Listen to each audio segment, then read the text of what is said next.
NATO പോലെ ഒരു സൈനിക സഖ്യമുണ്ട് നമ്മുടെ ഗൾഫ് രാജ്യങ്ങൾക്കും. നാറ്റോയുടെ കരുത്തും സാങ്കേതികതയൊന്നും ഇല്ലെങ്കിലും ഒരു മിനി നാറ്റോ എന്ന രീതിയിലാണ് അത് പ്രവർത്തിക്കുന്നത്. പേര് peninsula shield force. Saudi, Qatar, Kuwait, Bahrain, UAE, Oman എന്നീ 6 രാജ്യങ്ങൾ അടങ്ങുന്നതാണ് ഈ സഖ്യം.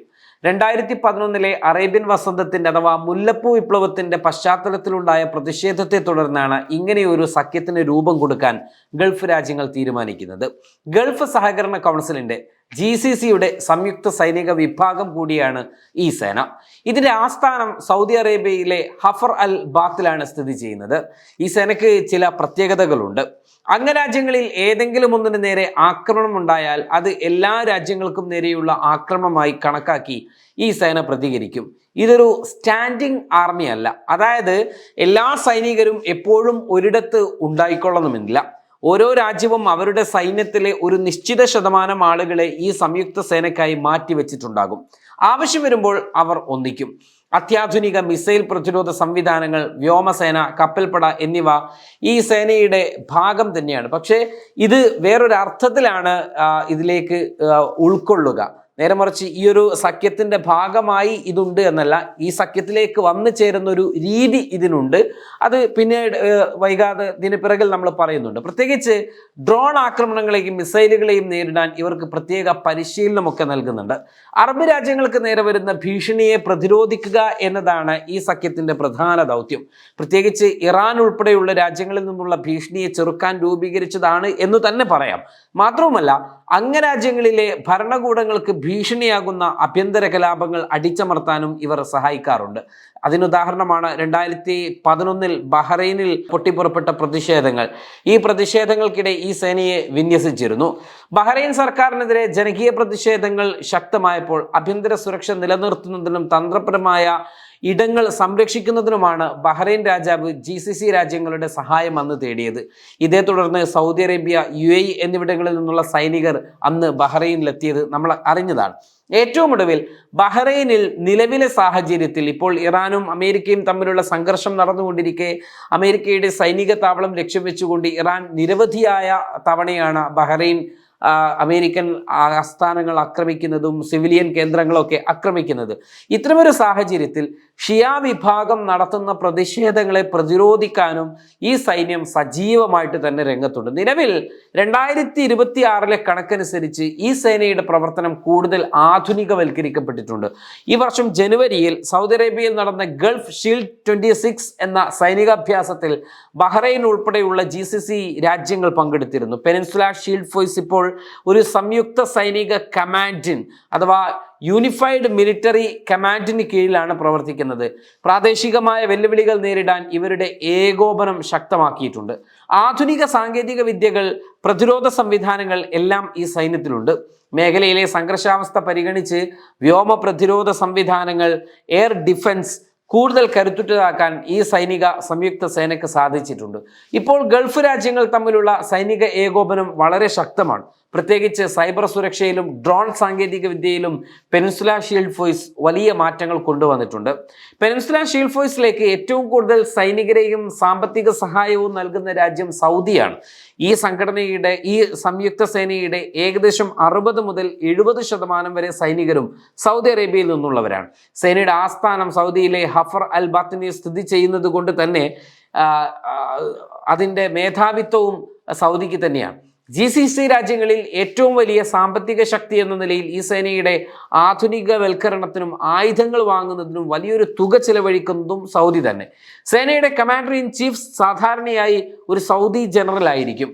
2026 കണക്കനുസരിച്ച് സേനയുടെ പ്രവർത്തനങ്ങൾ ഏകോപിപ്പിക്കുന്നത് സൗദി അറേബ്യയുടെ പ്രതിരോധ മന്ത്രാലയത്തിന് കീഴിലുള്ള സൈനിക കമാൻഡറാണ്. സൗദി കഴിഞ്ഞാൽ യുണൈറ്റഡ് അറബ് എമിറേറ്റ്സ് ആണ് ഈ സേനയിലേക്ക് കൂടുതൽ സൈനികരെയും ആധുനിക സാങ്കേതിക വിദ്യകളും പ്രത്യേകിച്ച് വ്യോമസേനയും ഡ്രോണുകളും ഒക്കെ നൽകുന്നത്. രസകരമായ ഒരു കാര്യം എന്തെന്ന് വെച്ചാൽ 2011 ബഹ്റൈനിൽ വിന്യസിച്ച 2000-ഓളം സൈനികരിൽ 1200 പേർ സൗദിയിൽ നിന്നുള്ളവരായിരുന്നു. ബാക്കി വരുന്ന 800 പേർ UAE നിന്നുള്ള പോലീസുകാരായിരുന്നു എന്നതാണ്. പെനിൻസുല ഷീൽഡ് ഫോഴ്സിന് സ്വന്തമായി വിമാനങ്ങളോ കപ്പലുകളോ ഉള്ള ഒരു പ്രത്യേക സൈനിക വിഭാഗമില്ല. പകരം ഓരോ അംഗരാജ്യത്തിൻ്റെയും സൈനിക ആസ്തികൾ ഉപയോഗിച്ചാണ് അവർ പ്രവർത്തിക്കുന്നത്. എന്നാൽ ഒരു അടിയന്തര സാഹചര്യം വന്നാൽ സൗദി അറേബ്യയുടെയും UAE-യുടെയും അത്യാധുനിക F-15 യൂറോഫൈറ്റർ ടീപ്പോൺ, F-16 യുദ്ധവിമാനങ്ങൾ എന്നിവ ഈ സേനയുടെ കമാൻഡിന് കീഴിൽ വരും. ഇപ്പോൾ GCC രാജ്യങ്ങൾ ഒരു സംയുക്ത വ്യോമ പ്രതിരോധ കേന്ദ്രം, ജോയിന്റ് എയർ ഡിഫൻസ് സെന്റർ തന്നെ സ്ഥാപിച്ച് പ്രവർത്തിച്ചുകൊണ്ടിരിക്കുകയാണ്. ഇത് ഇറാനിൽ നിന്നുള്ള മിസൈലുകളെയും ഡ്രോണുകളെയും ഒന്നിച്ചു നേരിടാൻ സഹായിക്കുന്നുണ്ട്. ഇപ്പോൾ ഇറാൻ ഈ രാജ്യങ്ങളിലേക്ക് നടത്തിക്കൊണ്ടിരിക്കുന്ന അതിക്രമങ്ങളിൽ ബഹുഭൂരിപക്ഷവും ഈ ഡിഫൻസ് സംവിധാനങ്ങൾ ഉപയോഗിച്ചുകൊണ്ട് തകർത്തുകൊണ്ടിരിക്കുന്നുണ്ട്. കടൽ വഴിയുള്ള ഭീഷണികൾ നേരിടാൻ GCC നേവൽ ഗ്രൂപ്പ് 81 എന്നൊരു സംവിധാനവും ഇതിന് പുറമെയുണ്ട്. അംഗരാജ്യങ്ങളുടെ യുദ്ധക്കപ്പലുകൾ ഒന്നിച്ചു ചേർന്ന് കടലിൽ പെട്രോളിംഗ് നടത്തുകയാണ് ചെയ്യുക. ഹോർമുസ് കടലിടുക്ക് വഴിയുള്ള തന്ത്രപ്രധാനമായ സ്ഥലങ്ങളിൽ സുരക്ഷ ഉറപ്പാക്കാൻ ഇത് സഹായിക്കുന്നുണ്ട്. സൗദിയിലെ റിയാദിലുള്ള യൂണിഫൈഡ് മിലിറ്ററി കമാൻഡാണ് വ്യോമ, നാവിക, കര സേനകളെ ഏകോപിപ്പിക്കുന്നത്. ഓരോ വർഷവും ഇവർ സംയുക്തമായി സൈനിക അഭ്യാസങ്ങൾ നടത്തും. ഇതിലൂടെ വിവിധ രാജ്യങ്ങളിലെ പൈലറ്റുമാരും കപ്പലുകളും തമ്മിൽ ആശയവിനിമയം നടത്താനും പരിശീലിക്കും. പെനിൻസുല ഷീൽഡ് രാജ്യങ്ങളിൽ പ്രധാനമായും സൗദി അറേബ്യയും UAEയും ഉപയോഗിക്കുന്ന ഏറ്റവും പ്രധാനപ്പെട്ട 3 പ്രതിരോധ സംവിധാനങ്ങൾ ഇവയാണ്. ഒന്ന് പാട്രിയറ്റ് മിസൈൽ സിസ്റ്റമാണ്. ഇതാണ് ഈ രാജ്യങ്ങളുടെ പ്രതിരോധത്തിന്റെ ആദ്യ നിര. അമേരിക്കൻ നിർമ്മിതമായ ഈ സംവിധാനം ഹ്രസ്വദൂര ബാലിസ്റ്റിക് മിസൈലുകളെയും വിമാനങ്ങളെയും തകർക്കാൻ ശേഷിയുള്ളതാണ്. ഒരേ സമയം ഒന്നിലധികം ലക്ഷ്യങ്ങളെ നിരീക്ഷിക്കാനും തകർക്കാനും ഇതിന് സാധിക്കും. യമനിൽ നിന്നുള്ള ഹൂത്തികളുടെ മിസൈൽ ആക്രമണങ്ങളെ തടയാൻ സൗദി ഇത് വ്യാപകമായിട്ട് ഉപയോഗിച്ചിട്ടുണ്ട്. മറ്റൊന്നാണ് താഡ് സംവിധാനങ്ങൾ. Terminal high altitude area defence എന്നാണ് അതിനെക്കുറിച്ച് പറയുക. പാട്രിയറ്റിനേക്കാൾ ഉയർന്ന തലത്തിൽ അന്തരീക്ഷത്തിന് മുകളിലുള്ള പാളികളിൽ വെച്ച് ശത്രു മിസൈലുകളെ തകർക്കാൻ ശേഷിയുള്ള അത്യാധുനിക സംവിധാനം. അന്തരീക്ഷത്തിന് പുറത്തു വെച്ച് തന്നെ മിസൈലുകളെ തകർക്കാൻ ഇതിന് കഴിയും. ലോകത്ത് നിലവിലുള്ള ഏറ്റവും മികച്ച മിസൈൽ പ്രതിരോധ സംവിധാനങ്ങളിൽ ഒന്നാണിത്. UAE ആണ് ഇത് ആദ്യമായി ഗൾഫ് മേഖലയിൽ വിന്യസിക്കുന്നത്. മറ്റൊന്നാണ് ഡ്രോൺ പ്രതിരോധ സംവിധാനം, ആന്റി ഡ്രോൺ സിസ്റ്റം. 2026 സാഹചര്യത്തിൽ ചെറിയ ഡ്രോണുകൾ വലിയ ഭീഷണിയായതിനാൽ ഇവയെ നേരിടാൻ പ്രത്യേക ലേസർ സംവിധാനങ്ങളും സിഗ്നൽ ജാമറുകളും GCC രാജ്യങ്ങൾ വലിയ തോതിൽ ഉപയോഗിക്കുന്നുണ്ട്. ഈ സംവിധാനങ്ങൾ എങ്ങനെയാണ് ഒരുമിച്ച് പ്രവർത്തിക്കുന്നത് എന്നതാണ്. ഗൾഫ് രാജ്യങ്ങൾ ഒരു ലെയേർഡ് ഡിഫൻസ് രീതിയാണ് പിന്തുടരുന്നത്. ഏറ്റവും ഉയരത്തിൽ ദൂരപരിധിയിലുള്ള മിസൈലുകളെ താഡ് നേരിടും. ഇടത്തരം ഉയരത്തിൽ താഡ് പരാജയപ്പെട്ടാൽ അല്ലെങ്കിൽ താഴ്ന്ന നിലയിലുള്ള മിസൈലുകളെ പാട്രിയോറ്റ് സംവിധാനങ്ങൾ തകർക്കും. താഴ്ന്ന നിലയിൽ ചെറിയ ഡ്രോണുകളെയും മറ്റും ആന്റി ഡ്രോൺ സംവിധാനങ്ങളും കൈകാര്യം ചെയ്യും. ഇതുകൂടാതെ കടലിൽ നിന്നും ആകാശത്തു നിന്നും ഒരേ സമയം ശത്രുവിനെ നിരീക്ഷിക്കുവാനുള്ള ഏർലി വാർണിംഗ് സിസ്റ്റം സൗദി അറേബ്യയും UAEയും ഇപ്പോൾ സംയുക്തമായാണ് നിയന്ത്രിക്കുന്നത്. മിസൈൽ പ്രതിരോധത്തിനായി ഗൾഫ് രാജ്യങ്ങൾ ചെലവഴിക്കുന്ന തുക കേട്ടാലും നമ്മൾ അമ്പരന്നു പോകും. വെറുമൊരു പ്രതിരോധം എന്നതിലുപരി ശതകോടിക്കണക്കിന് ഡോളറുകൾ, ലക്ഷക്കണക്കിന് കോടി രൂപ ചെലവഴിക്കുന്ന ഒരു വൻകിട സംവിധാനം കൂടിയാണിത്. 2026 ഏറ്റവും പുതിയ കണക്കുകൾ പ്രകാരം ഇതിന്റെ ചെലവ് ഗൾഫിൽ ഏറ്റവും കൂടുതൽ പണം ചിലവഴിക്കുന്നത് സൗദി തന്നെയാണ്. മൊത്തം സൈനിക ബജറ്റ് 2025-26 വർഷത്തിൽ ഏകദേശം $72.5 ബില്യൺ ആണ്. ഏകദേശം 6 ലക്ഷം കോടിയിലധികം ഇന്ത്യൻ രൂപയാണ് സൗദി ചിലവഴിക്കുന്നത്.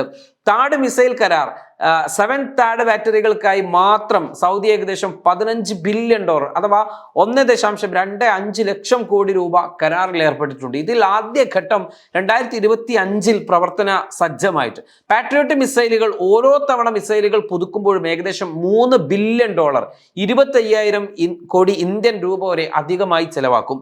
UAEയുടെ ചിലവ് ഇങ്ങനെയാണ്. UAE ആണ് മിസൈൽ പ്രതിരോധത്തിൽ ഏറ്റവും കൂടുതൽ അത്യാധുനിക സാങ്കേതിക വിദ്യ ആദ്യം കൊണ്ടുവന്നത്.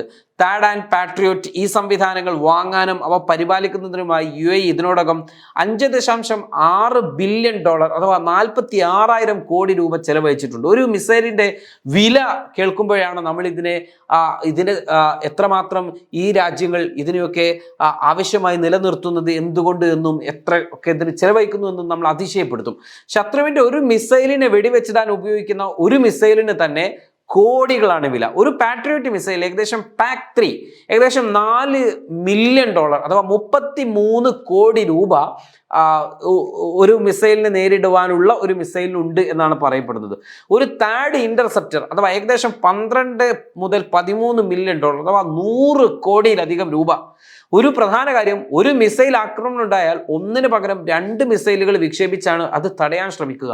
അതായത് ഒരു ചെറിയ ആക്രമണം തടയാൻ തന്നെ 100 മുതൽ 200 കോടി രൂപ വരെ നിമിഷങ്ങൾക്കുള്ളിൽ ചെലവഴിക്കപ്പെടുന്നുണ്ട് എന്ന് നമ്മൾ മനസ്സിലാക്കണം. ഇറാൻ അവരുടെ പഴയ ശേഖരത്തിലുള്ള ചിലവ് കുറഞ്ഞ ഡ്രോണുകൾ ഇങ്ങോട്ട് അയക്കുമ്പോൾ തിരിച്ച് ആ ഒരു ഡ്രോണിനെ പ്രതിരോധിക്കാൻ 200 കോടി രൂപ വരെ ചെലവഴിക്കുന്നു എന്നാണ്. അത് ഏത് രാജ്യമായിരുന്നാലും ആ രീതിയിലാണത് ചെലവഴിക്കുക. ഇത് ഗൾഫ് രാജ്യങ്ങളുടെ പ്രതിരോധ നയത്തിൽ വന്ന ഏറ്റവും വലിയൊരു മാറ്റം കൂടിയാണ് എന്ന് നമ്മൾ പ്രത്യേകിച്ച് പറയേണ്ടതുണ്ട്. വിദേശ രാജ്യങ്ങളെ, പ്രത്യേകിച്ച് അമേരിക്കയും യൂറോപ്പിനെയും ആയുധങ്ങൾക്കായി മാത്രം ആശ്രയിക്കുന്നത് കുറക്കാൻ കൂടി ഇപ്പോൾ ഈ രാജ്യങ്ങൾ ശ്രമിച്ചുകൊണ്ടിരിക്കുകയാണ്. 2026 കണക്കനുസരിച്ച് സ്വന്തമായി ആയുധങ്ങൾ നിർമ്മിക്കുന്നതിൽ മുൻപന്തിയിലുള്ളത് സൗദി അറേബ്യയും UAE-യുമാണ് എന്നാണ്. സൗദി അറേബ്യ വിഷൻ 2030 എന്നൊരു പ്രോജക്റ്റ് തന്നെ അവതരിപ്പിച്ചിട്ടുണ്ട്. ഈ പ്രോജക്റ്റോടെ അവരുടെ സൈനിക ചെലവിന്റെ 50% രാജ്യത്തിനകത്ത് തന്നെ ഉൽപ്പാദിപ്പിക്കുക എന്നതാണ് സൗദി ലക്ഷ്യം വെക്കുന്നത്. ഇതിനായി സാമി അഥവാ സൗദി അറേബ്യൻ മിലിറ്ററി ഇൻഡസ്ട്രീസ് എന്നൊരു കമ്പനി തന്നെ സൗദി ഇതിന് സ്ഥാപിച്ചിട്ടുണ്ട്. മറ്റൊന്ന് ഡ്രോൺ നിർമ്മാണമാണ്. തുർക്കിയുമായി സഹകരിച്ചാണ് അത്യാധുനിക ബൈറാട്ടിക്കർ അക്കിനിക്കി ഡ്രോണുകൾ ഇപ്പോൾ സൗദിയിൽ നിർമ്മിക്കുന്നത്. മിസൈൽ ഭാഗങ്ങൾ അഥവാ പാട്രിയറ്റ് മിസൈലുകളുടെ ചില ഭാഗങ്ങളും കമ്മ്യൂണിക്കേഷൻ സിസ്റ്റങ്ങളും ഒക്കെ ഇപ്പോൾ പ്രാദേശികമായിട്ട് തന്നെ നിർമ്മിക്കുകയാണ്. മറ്റൊന്നാണ് യുദ്ധക്കപ്പൽ. സ്പെയിനുമായി സഹകരിച്ചാണ് 5 അത്യാധുനിക കോർവെറ്റുകൾ നിർമ്മിക്കുന്ന പദ്ധതിയിൽ സൗദി എഞ്ചിനീയർമാരും മറ്റുമൊക്കെ ഇപ്പോൾ പങ്കാളിയായിട്ടുള്ളത്. ഇനി UAE-യിലേക്ക് വന്നു കഴിഞ്ഞാൽ എഡ്ജ് ഗ്രൂപ്പ് ആയുധ നിർമ്മാണത്തിൽ സൗദിയേക്കാൾ വേഗത്തിൽ മുന്നേറുന്നത് UAE ആണ് എന്ന് തന്നെ പറയും. അവരുടെ എഡ്ജ് ഗ്രൂപ്പ് ഇന്ന് ലോകത്തിലെ തന്നെ മികച്ച 25 ആയുധ നിർമ്മാണ കമ്പനികളിൽ ഒന്നാണ്. മറ്റൊന്നാണ് ഗൈഡഡ് മിസൈലുകൾ. അൽ താരിഖ് പോലെയുള്ള കൃത്യതയാർന്ന മിസൈലുകൾ ഇവർ സ്വന്തമായി നിർമ്മിക്കുന്നു എന്നാണ്. മറ്റൊന്ന് കപ്പലുകളാണ്. അബുദാബി ബീച്ച് ബിൽഡിംഗ് ADSB വഴി സ്വന്തമായി യുദ്ധക്കപ്പലുകളും പെട്രോളിംഗ് ബോട്ടുകളും നിർമ്മിച്ച് മറ്റു രാജ്യങ്ങളിലേക്ക് ഇപ്പോൾ UAE കയറ്റുമതി ചെയ്യുന്നുണ്ട്. ആയുധധാരികളായ ഡ്രോണുകൾ അഥവാ നിരീക്ഷിക്കാനും ആക്രമിക്കാനും ശേഷിയുള്ള ഡ്രോണുകൾ UAE ഇപ്പോൾ ആഫ്രിക്കൻ രാജ്യങ്ങളിലേക്കും മറ്റുമൊക്കെ വിറ്റുകൊണ്ടിരിക്കുകയാണ്. എന്തുകൊണ്ടാണ് ഇവർ സ്വന്തമായി നിർമ്മിക്കുന്നത് എന്നതാണ്. അത് ഒന്ന്, യുദ്ധസമയത്ത് മറ്റു രാജ്യങ്ങൾ ആയുധം നൽകുന്നത് നിർത്തിയാൽ സ്വന്തം രാജ്യത്തിൻ്റെ സുരക്ഷയ്ക്ക് വേണ്ടി ഏതെങ്കിലും തരത്തിലുള്ള രാഷ്ട്രീയ കാരണങ്ങളാലൊക്കെ അത് നിർത്തിവെക്കേണ്ടി വന്നാൽ സ്വന്തം രാജ്യത്തെ പ്രതിരോധിക്കാനും അല്ലെങ്കിൽ രാജ്യത്തിൻ്റെ പ്രതിരോധ നില തകരാതിരിക്കുവാനും ഒക്കെയാണ് മുൻകരുതൽ എന്ന നിലയിൽ സ്വന്തമായി തദ്ദേശീയമായി അവ ഉൽപ്പാദിപ്പിക്കുന്നത്. അതുകൊണ്ട് മറ്റൊരു അർത്ഥമുള്ളത് സാമ്പത്തിക നേട്ടമാണ്. ആയുധങ്ങൾക്കായി വിദേശത്തേക്ക് പോകുന്ന കോടിക്കണക്കിന് ഡോളർ രാജ്യത്ത് തന്നെ നിലനിർത്താം എന്നതും ഇതിൻ്റെ മറ്റൊരു അവസരമാണ്. മറ്റൊന്നാണ് തൊഴിലവസരമാണ്. ആയിരക്കണക്കിന് സ്വദേശി എഞ്ചിനീയർമാർക്കും സാങ്കേതിക വിദഗ്ധർക്കും ഒക്കെ ഇതിലൂടെ ജോലി നൽകാനും സാധിക്കുന്നു. രസകരമായ ഒരു വസ്തുത, 2026 ഫെബ്രുവരിയിൽ അബുദാബിയിൽ നടന്ന IDEX പ്രതിരോധ പ്രദർശനത്തിൽ സൗദിയും UAE-യും തങ്ങൾ നിർമ്മിച്ച ആയുധങ്ങൾ ലോകത്തിന് മുൻപ് പ്രദർശിപ്പിച്ചു. ഇത് അമേരിക്കൻ കമ്പനികൾ പോലും അത്ഭുതപ്പെടുത്തിയിട്ടുണ്ട് എന്നാണ്. ഏതായിരുന്നാലും വരും ഭാവിയിൽ സ്വന്തമായിട്ട് തന്നെ പ്രതിരോധ സംവിധാനങ്ങൾ വികസിപ്പിക്കേണ്ടതിൻ്റെയും വിന്യസിക്കേണ്ടതിൻ്റെയും ആവശ്യകത കൂടുതൽ പ്രസക്തമാകുന്ന ഒരു കാലത്താണ് ധീരമായിട്ടുള്ള നിലപാടുകൾ അറബ് രാഷ്ട്രങ്ങൾ കൈക്കൊള്ളുന്നത് എന്നതും എടുത്തു പറയേണ്ട ഒന്നാണ്. അതോടൊപ്പം തന്നെ അവരുടെ ആ സൈനിക സഖ്യവും എടുത്തു പറയേണ്ട ഒന്ന് തന്നെയാണ്. waytonikah.com, the exclusive Muslim matrimonial site.